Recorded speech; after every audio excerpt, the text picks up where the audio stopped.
ਵਾਹਿਗੁਰੂ ਸਾਹਿਬ ਜੀ। ਗੁਰੂ ਪਿਆਰੀ ਗੁਰੂ ਸਵਾਰੀ ਸੰਗਤ ਜੀ, ਵਾਹਿਗੁਰੂ ਜੀ ਕਾ ਖਾਲਸਾ, ਵਾਹਿਗੁਰੂ ਜੀ ਕੀ ਫਤਿਹ। ਅੱਜ ਜੋ ਵਿਸ਼ਾ ਆਪ ਜੀ ਦੇ ਨਾਲ ਸਾਂਝਾ ਕਰਨ ਜਾ ਰਹੇ ਹਾਂ, ਉਸ ਵਿਸ਼ੇ ਦਾ ਨਾਮ ਹੈ ਉਦਮ। ਦਰਿਦਰ ਅਥਵਾ ਆਲਸ ਨੂੰ ਤਿਆਗ ਕੇ ਜੋ ਪੁਰਸ਼ ਉੱਠ ਕੇ ਆਪ ਕੰਮ ਕਰ ਲੈਂਦਾ ਹੈ ਤੇ ਦੂਸਰੇ ਗੋਚਰਾ ਨਹੀਂ ਸੁੱਟਦਾ, ਉਸ ਦਾ ਨਾਮ ਉਦਮੀ ਕਿਹਾ ਜਾਂਦਾ ਹੈ। ਤੇ ਆਲਸ ਨੂੰ ਤਿਆਗ ਕੇ ਆਪ ਕੰਮ ਕਰ ਲੈਣ ਦਾ ਨਾਮ ਉਦਮ ਹੈ। ਉਦਮ ਦੁਨੀਆ ਵਿੱਚ ਬੜੀ ਚੰਗੀ ਚੀਜ਼ ਹੈ ਤੇ ਉਦਮ ਹੀ ਸਭ ਨੂੰ ਉੱਚਾ ਕਰਨ ਵਾਲਾ ਹੈ। ਜੈਸੇ ਵਸ਼ਿਸ਼ਟ ਜੀ ਨੇ ਸ੍ਰੀ ਰਾਮਚੰਦਰ ਜੀ ਨੂੰ ਕਿਹਾ ਸੀ ਕਿ ਹੇ ਰਾਮ, ਪੁਰਸ਼ਾਰਥ ਹੀ ਤੇਰਾ ਦੇਵ ਹੈ, ਕਿਉਂਕਿ ਜਿਹੜਾ ਪੁਰਸ਼ ਆਲਸ ਨੂੰ ਤਿਆਗ ਕੇ ਉਦਮੀ ਬਣ ਕੇ ਹਰੀ ਵਾਹਿਗੁਰੂ ਜੀ ਦਾ ਜਸ ਨੂੰ ਗਾਉਂਦਾ ਹੈ, ਉਹ ਹੀ ਮਨੁੱਖਾ ਜਨਮ ਦਾ ਲਾਭ ਉਠਾ ਸਕਦਾ ਹੈ ਤੇ ਬੰਦਗੀ ਕਰਕੇ ਬੰਦਾ ਅਖਵਾਣ ਯੋਗ ਹੋ ਸਕਦਾ ਹੈ। ਵਪਾਰੀ ਆਦਮੀ ਉਦਮ ਕਰਕੇ ਹੀ ਵਪਾਰ ਕਰ ਸਕਦਾ ਹੈ।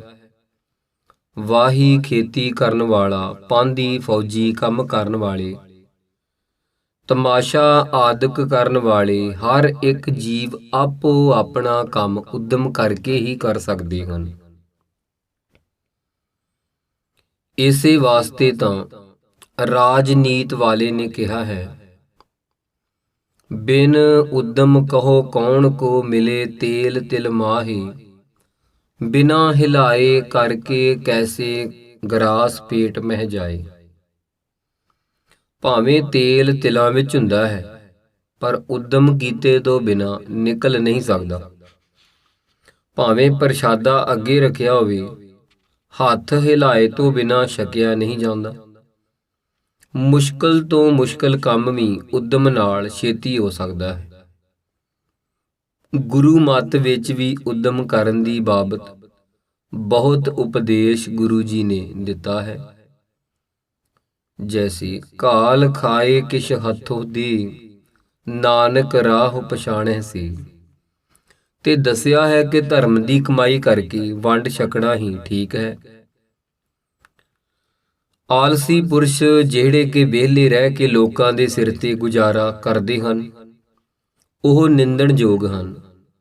ਸੰਤ ਮਹਾਤਮਾ ਇਹਨਾਂ ਤੋਂ ਬਾਹਰ ਹਨ, ਜਿਹੜੇ ਕਿ ਭਜਨ ਬੰਦਗੀ ਕਰਦੇ ਹਨ। ਗੁਰੂ ਜੀ ਉਦਮ ਬਾਬਤ ਹੋਰ ਦੱਸਦੇ ਹਨ, ਉਦਮ ਕਰੇਂਦਿਆਂ ਜੀਓ ਤੂੰ, ਕਮਾਵਦਿਆਂ ਸੁਖ ਪੁੰਚ, ਧਿਆਏ ਦਿਆਂ ਤੂੰ ਪ੍ਰਭੂ ਮਿਲ, ਨਾਨਕ ਉਤਰੀ ਚਿੰਤ। ਗੁਰੂ ਜੀ ਕਹਿੰਦੇ ਹਨ ਕਿ ਭਾਈ ਤੂੰ ਉਦਮ ਕਰਕੇ ਆਪਣਾ ਜੀਵਨ ਬਤੀਤ ਕਰ। ਬਿਨਾਂ ਉਦਮ ਤੋਂ ਦੁਨੀਆ ਵਿੱਚ ਕਾਹਦਾ ਜੀਵਨ ਹੈ। ਪਰ ਜੇ ਪਰਾਏ ਹੱਥਾਂ ਵੱਲ ਹੀ ਦੇਖਦੇ ਰਹੇ ਤੇ ਉਡੀਕਦੇ ਰਹੇ ਕਿ ਕਦੋਂ ਮੈਨੂੰ ਫਲਾਣੀ ਚੀਜ਼ ਮਿਲੇ, ਇਸ ਜੀਵਨ ਨਾਲੋਂ ਤਾਂ ਮਰ ਜਾਣਾ ਹੀ ਚੰਗਾ ਹੈ। ਬਾਬਾ ਫਰੀਦ ਜੀ ਦੇ ਇਸ ਬਚਨ ਤੋਂ ਇਹ ਗੱਲ ਸਿੱਧ ਹੁੰਦੀ ਹੈ ਕਿ ਕਿਸੇ ਵੱਲ ਦੇਖਣਾ ਤਾਂ ਉਸ ਤੋਂ ਪਹਿਲਾਂ ਮੇਰੀ ਜਿੰਦ ਕੱਢ ਲੈ ਐ ਪਰਮੇਸ਼ਰ। ਇਹ ਸਾਡੀ ਬਾਬਤ ਬਾਬਾ ਫਰੀਦ ਜੀ ਸ਼ਲੋਕ ਉਚਾਰ ਰਹੇ ਹਨ। ਫਰੀਦਾ ਬਾਰ ਪਰਾਇਐ ਬੈਸਣਾ, ਸਾਈਂ ਮੁਝੈ ਨ ਦੇ, ਜੇ ਤੂੰ ਏਵੈ ਰਖਸੀ ਜੀਉ ਸਰੀਰੋ ਲੇ। ਕਮਾਈ ਕਰਕੇ ਸੁੱਖ ਦੀ ਪ੍ਰਾਪਤੀ ਕਰ, ਕਮਾਈ ਦੀ ਨੇਕੀ ਵੱਲ ਲਗਾ ਕੇ ਉੱਚ ਦਰਜੇ ਦੀ ਪ੍ਰਾਪਤੀ ਕਰਾਉਂਦੀ ਹੈ। ਤੇ ਪ੍ਰਭੂ ਨੂੰ ਧਿਆ ਕੇ ਤੇ ਪ੍ਰਭੂ ਦੇ ਚਰਨਾਂ ਨਾਲ ਮਿਲ ਜਾ, ਅਭੇਦ ਰੂਪ ਹੋ ਜਾ, ਫਿਰ ਤੇਰੀ ਜਨਮ ਮਰਨ ਦੀ ਚਿੰਤਾ ਮੁੱਕ ਜਾਏਗੀ।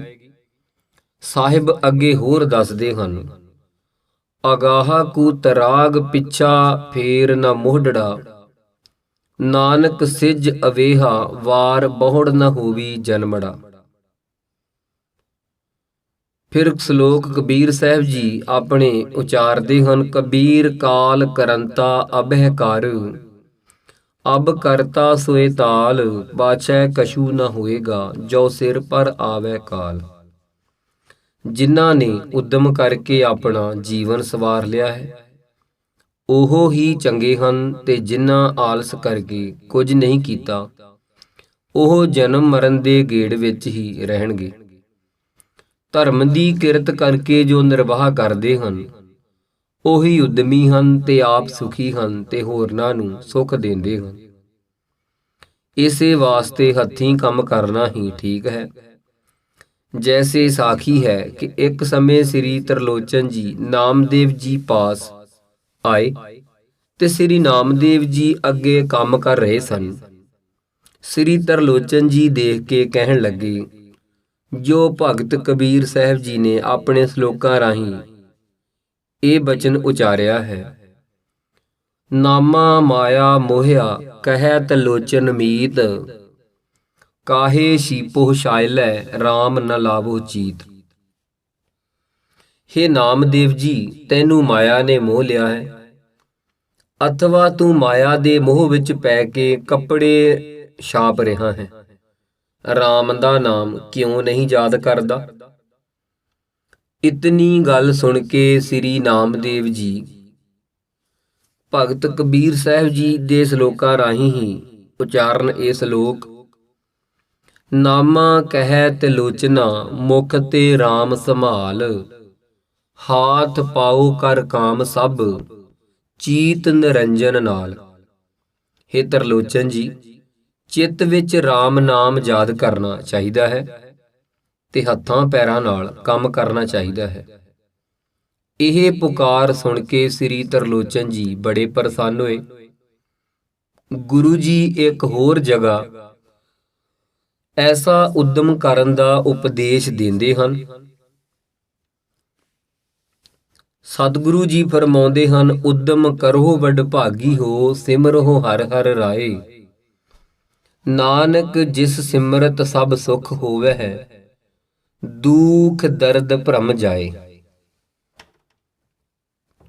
ਫਿਰ ਗੌੜੀ ਸੁਖਮਨੀ ਸਾਹਿਬ ਵਿੱਚ ਸਤਿਗੁਰੂ ਫਰਮਾਉਂਦੇ ਹਨ, ਤਜਹੁ ਸਿਆਨਪ ਸੁਰ ਜਨਹੁ, ਸਿਮਰਹੁ ਹਰਿ ਹਰਿ ਰਾਏ, ਏਕ ਆਸ ਹਰ ਮਨ ਰੱਖੋ, ਨਾਨਕ ਦੁਖ ਭਰਮ ਭਉ ਜਾਏ। ਆਸਾ ਰਾਗ ਵਿੱਚ ਵੀ ਪੰਚਮ ਗੁਰਦੇਵ ਪਾਤਸ਼ਾਹ ਦਾ ਬਚਨ ਹੈ, ਉਦਮ ਕਰਹੁ ਕਰਾਵਹੁ ਠਾਕੁਰ, ਪੇਖਤ ਸਾਧੂ ਸੰਗ, ਹਰ ਹਰ ਨਾਮ ਚਿਰਾਵਹੁ ਰੰਗਨ, ਆਪੇ ਹੀ ਪ੍ਰਭ ਰੰਗ। ਸੋ ਇਹਨਾਂ ਗੁਰੂ ਉਪਦੇਸ਼ਾਂ ਤੋਂ ਪਤਾ ਲੱਗਦਾ ਹੈ ਕਿ ਜੀਵ ਵਾਸਤੇ ਉਦਮ ਕਰਨਾ ਬਹੁਤ ਹੀ ਜ਼ਰੂਰੀ ਹੈ ਤੇ ਉਦਮ ਕਰਕੇ ਹੀ ਲੋਕ ਪਰਲੋਕ ਸਵਾਰ ਸਕਦਾ ਹੈ। ਤਾਂ ਤੇ ਹਰ ਇੱਕ ਜੀਵ ਨੂੰ ਚਾਹੀਦਾ ਕਿ ਜਿੱਥੋਂ ਤੱਕ ਵਾਹ ਲੱਗੇ ਆਲਸ ਨੂੰ ਛੱਡ ਕੇ ਸਦਾ ਉਦਮ ਨੂੰ ਹੀ ਧਾਰਨ ਕਰੇ ਤੇ ਦੁਨੀਆ ਤੋਂ ਸੁਜਸ ਖੱਟ ਕੇ ਮੁਖ ਉਜਲਾ ਲੈ ਕੇ ਵਾਹਿਗੁਰੂ ਦੀ ਦਰਗਾਹ ਵਿੱਚ ਹਾਜ਼ਰ ਹੋਵੇ। ਇੱਥੇ ਭਗਤ ਜੀ ਆਪਣਾ ਇਹ ਸਰਲੇਖ ਸਮਾਪਤ ਕਰਨ ਤੋਂ ਪਹਿਲਾਂ ਇੱਕ ਕਵਿਤ ਲਿਖਦੇ ਹਨ। ਉਹ ਲਿਖਦੇ ਹਨ, ਉਦਮ ਦੀ ਲੋੜ ਸਦਾ ਰਹਿੰਦੀ ਹੈ ਸਰੀਰ ਤਾਈਂ, ਉਦਮ ਦੀ ਲੋੜ ਸਦਾ ਰਹਿੰਦੀ ਹੈ ਸਰੀਰ ਤਾਈਂ, ਉਦਮ ਦੇ ਬਿਨਾਂ ਨਾ ਸਰੀਰ ਸੁੱਧ ਹੋਵੰਦਾ, ਉਦਮ ਹੀ ਦੇਵ ਵੱਡਾ ਜੱਗ ਵਿੱਚ ਜਾਣ ਲਵੋ, ਉਦਮ ਦੇ ਨਾਲ ਧਨ ਮਾਲ ਪ੍ਰਾਪਤ ਹੋਵੰਦਾ।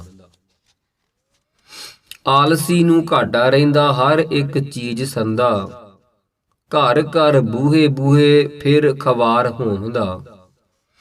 ਤਾਂ ਤੇ ਉਦਮ ਕਰ ਭਗਤ ਕੀਜੀਏ ਪਰਮਾਤਮਾ ਦੀ, ਲੋਕ ਪਰਲੋਕ ਵਿੱਚ ਸਦਾ ਸੁਖ ਹੋਵੰਦਾ। ਸੋ ਭੁੱਲਾਂ ਚੁੱਕਾਂ ਦੀ ਖਿਮਾ। ਵਾਹਿਗੁਰੂ ਜੀ ਕਾ ਖਾਲਸਾ, ਵਾਹਿਗੁਰੂ ਜੀ ਕੀ ਫਤਿਹ।